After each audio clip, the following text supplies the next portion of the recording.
She said she needed $30,000 for her father's surgery. Her father said he was fine. I got suspicious, went home early, and caught her in bed with another man. I've always believed that trust is the foundation of any marriage. My wife, Amanda, and I had been together for 6 years, married for 3. We lived a quiet life in a suburb outside Dallas. We both had decent jobs. I worked in IT, and she worked part-time at a local real estate office. Things weren't perfect, but we were steady, or so I thought. It all started on a random Thursday afternoon. I was at work when Amanda texted me, saying, "Can we talk? It's serious." A minute later, she called. Her voice sounded shaky. She told me her dad had been hospitalized and needed urgent surgery, something about heart complications. I don't know how to ask this, but we need $30,000 for the surgery. Insurance won't cover it, she said. That number hit me hard. 30 grand isn't pocket change for anyone. Still, I wasn't the type to hesitate when family needed help. At least, that's what I thought initially. But something in her tone felt off. Not scared, not panicked, more rehearsed. I couldn't put my finger on it right away. I asked, "Is your mom there with him?" She paused. "Yeah, but she's freaking out. She can't even talk right now." It was the pause that did it for me. A small hesitation that felt unnatural. I told her, "Let me check with the bank and call you back." She agreed quickly, too quickly, almost like she didn't want to stay on the phone longer. The moment the call ended, my gut told me something wasn't right. I'd met her parents dozens of times. Her dad, Bill, was a strong, 65-year-old who spent his weekends fishing and fixing old motorcycles. He wasn't the picture of perfect health, but I hadn't heard a single word about him being sick. No chest pains, no doctor visits, nothing. So I did what any rational person would do. I called him, straight up. "Hey, Bill, I just heard. Are you okay?" I asked. There was a pause on his end, but not the kind you expect when someone's in a hospital. He sounded confused. "What are you talking about?" "Amanda told me. You're in the hospital. Heart surgery." He chuckled, not a nervous chuckle, just confused. "Son, I'm fine. Sitting in my garage right now working on the old Chevy. No hospital. No surgery. Where'd you hear that?" My hands went cold. My heart dropped. I managed to say, "Oh, maybe a miscommunication. Let me call you back." I hung up before he could ask more. I sat there in my car, staring out the windshield for a good minute. What the hell was happening? At that moment, everything started clicking. The random nights she'd been working late. The sudden distance. The locked phone. The weird defensiveness about money lately. I didn't know what exactly was going on, but one thing was clear. Something was very, very wrong. I told my boss I had an emergency and left work early. I didn't text Amanda. Didn't call. If something shady was going on, I wanted to see it with my own eyes. When I pulled up to the house, her car was there. I parked a few houses down and walked over quietly. The front door was locked, but I had my keys. I didn't go in right away. I tried to listen. At first, it was quiet. Then I heard it. Laughter. A man's voice. Her voice. My stomach turned. I walked softly inside, careful not to make noise. As I crept down the hallway toward the bedroom, the voices got clearer. And then, unmistakable sounds. Sounds no married person ever wants to hear coming from their own bedroom. I found a small crack where the door didn't shut all the way. Slowly, carefully, I leaned forward. What I saw backslash. I'll never forget. Amanda was in bed, completely exposed. Another man on top of her. My wife.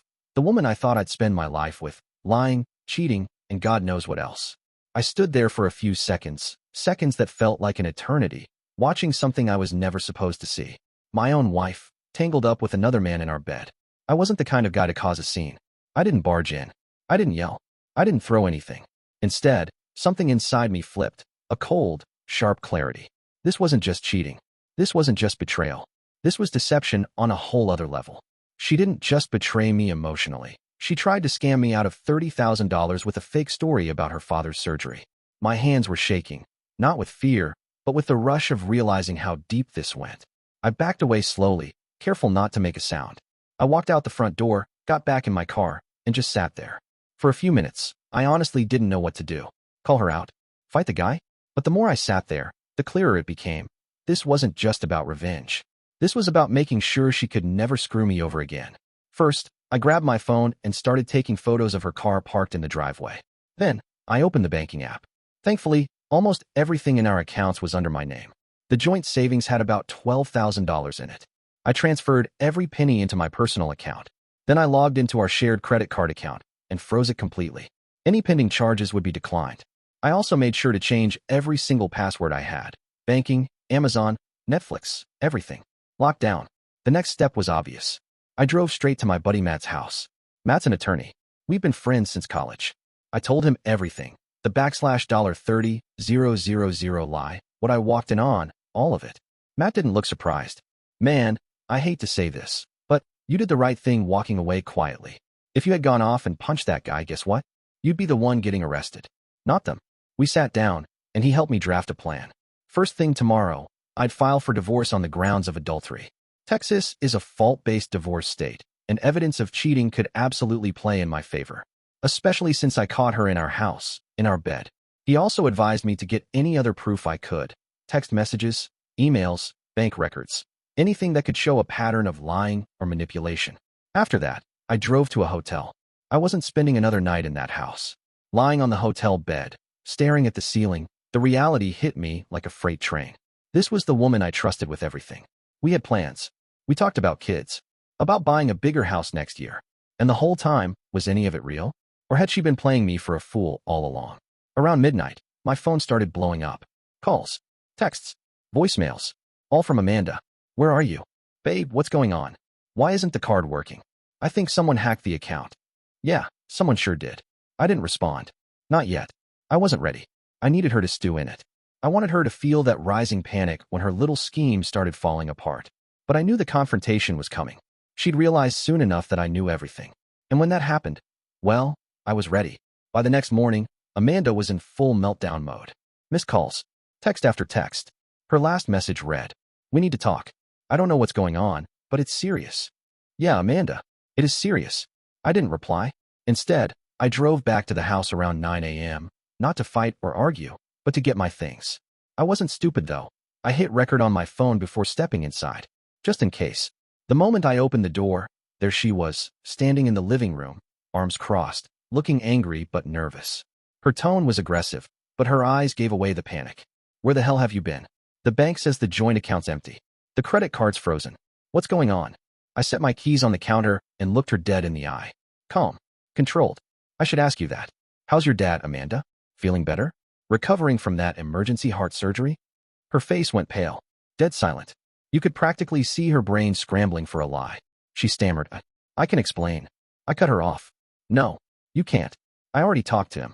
He's fine. Never even set foot in a hospital. You lied to me.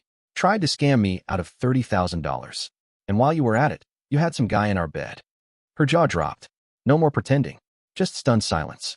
She opened her mouth like she wanted to argue, but nothing came out. Then came the waterworks, the sudden, dramatic crying. The "I made a mistake" speech.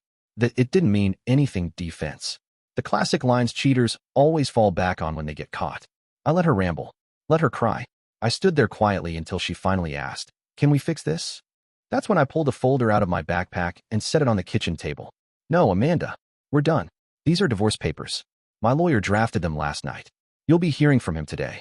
Her face twisted. "You're seriously ending this over one mistake?" I laughed, not because it was funny, but because of how absurd that sounded.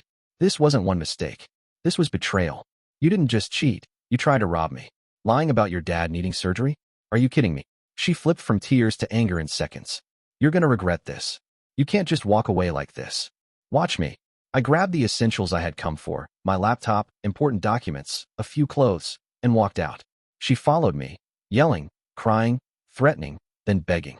I didn't say another word. By the end of the week, she was served. I made sure everyone knew exactly why. Her parents, her friends, even her boss. I didn't have to embellish a thing. Just the truth was bad enough. And that guy she was with, turns out he wasn't some random fling. He was a co-worker, divorced, broke, and apparently just as scummy as her. From what I heard later, once he realized Amanda had no access to my money, he ghosted her completely. As for me, I moved into a new apartment. Quiet, peaceful, expensive, but worth every penny for the peace of mind. The divorce finalized a few months later. Clean break. No alimony. She didn't get a dime more than the law required. Looking back, yeah, it hurt. It still does sometimes. But honestly, I'm grateful. Grateful I found out before I wasted more years, or worse, had kids with someone like that. Funny thing, she tried texting me months later. Some half-baked apology mixed with hints that maybe we could talk. I didn't even reply. Blocked. Done. And you know what? Best decision I ever made. I appreciate you watching till the end. Hit that subscribe button and stay tuned for more content.